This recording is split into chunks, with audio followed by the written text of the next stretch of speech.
Straight A student.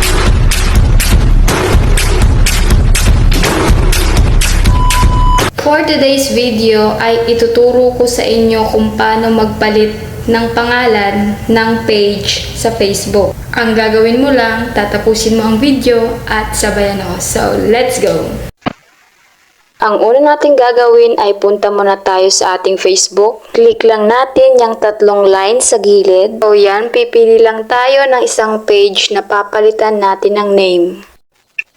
So yan, switch na ang ating page. Click nyo ulit yung tatlong line sa gilid. Scroll down lang at hanapin natin ang settings. Then, click natin ang settings and privacy. So, after natin maklik ang settings, scroll down lang tayo at ang hahanapin lang natin ay ang page setup. Pinagalan ko na ng konti para makasabay kayo.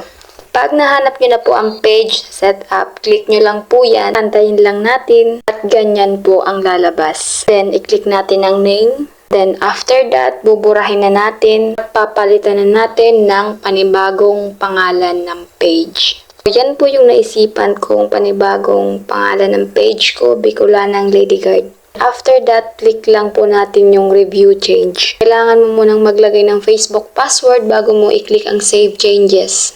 So, ganyan po ang lalabas. At kapag ganyan na nga, ibig sabihin napalitan na po yung Facebook page name nyo. So, ayan, balik tayo sa ating home para ma-check natin kung napalitan na nga ba yung Facebook page name. So, ayan, okay na po siya. O, diba? Huwag kalimutang mag-like and share and you can follow me on my YouTube channel and follow nyo na din po ang bago kong page na Bicolanang Lady Guard. Nandyan po sa baba yung link ng page ko.